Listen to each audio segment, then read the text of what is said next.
Assalomu alaykum. Qurilish va uy-joy kommunal xo'jaligi sohasida nazorat qilish inspeksiyasi tomonidan 2025-yil davomida sohada qonuniylikni ta'minlash, qurilish sifati va xavfsizligini oshirish hamda kommunal xizmatlardan foydalanish yuzasidan samarali davlat nazoratini olib borish bo'yicha tizimli ishlar amalga oshirildi.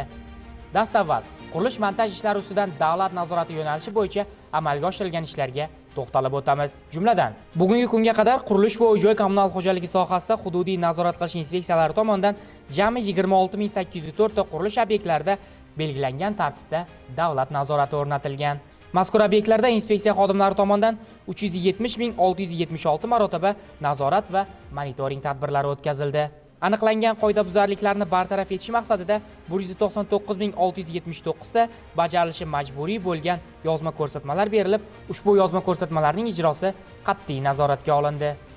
Belgilangan muddatlarda yozma ko'rsatmalarning ijrosi ta'minlanmaganligi sababli O'zbekiston Respublikasi Ma'muriy javobgarlik to'g'risidagi kodeksining 99-moddasining tegishli qismlariga asosan 8244 ta ma'muriy jarima choralari qo'llanildi.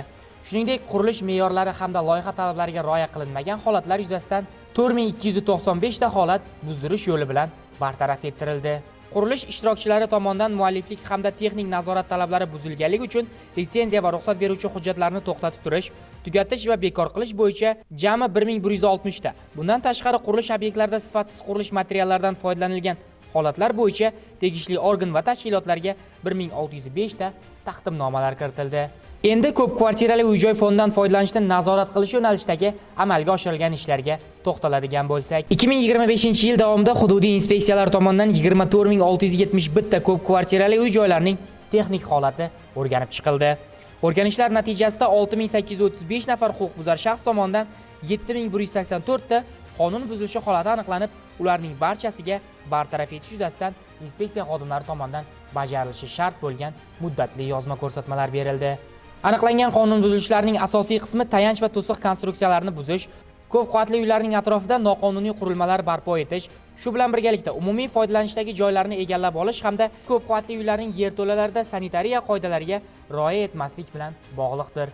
Yuqorida aniqlangan qoidabuzarliklar yuzasidan berilgan majburiy ko'rsatmalar asosida 4515 ta qonun buzilish holati ixtiyoriy ravishda bartaraf ettirildi.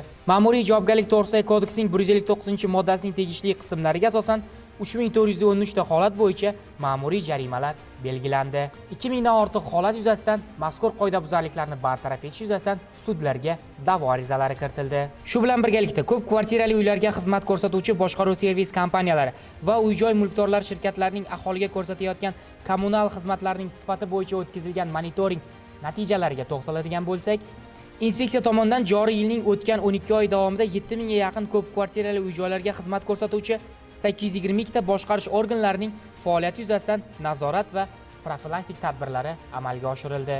O'tkazilgan o'rganish jarayonida 488 ta boshqarish organlarida boshqarish qoidalariga rioya etilmaganligi aniqlanib, barcha boshqaruv organlari mansabdor shaxslarga nisbatan ma'muriy jarima choralari qo'llanildi.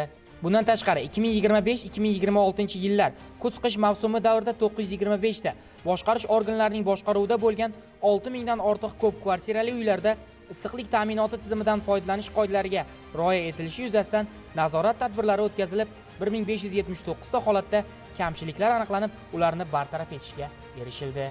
Shuningdek, ichimlik suvi ta'minoti va oqova suvlarni chiqarib yuborish xizmatlaridan foydalanishni nazorat qilish yo'nalishi bo'yicha ham yakunlanayotgan yil davomida tizimli ishlar amalga oshirildi. Xususan, 2025-yil davomida ichimlik va oqova suv tarmoqlariga 5745 ta noqonuniy ulanish holatlari aniqlanib, barcha holatlar yuzasidan qonuniy asosda ma'muriy jarima choralari qo'llanilib, ushbu noqonuniy holatlarni bartaraf etish choralari ko'rildi. Shuningdek, oqova suvlarni me'yordan ortiq ifloslantirib oqizgan 154 ta korxona bo'yicha jami 342 million so'mlik ma'muriy jarimalar rasmiylashtirildi. Sizlarga yetkazmoqchi bo'lgan ma'lumotlarimiz shulardan iborat edi. E'tiboringiz uchun rahmat.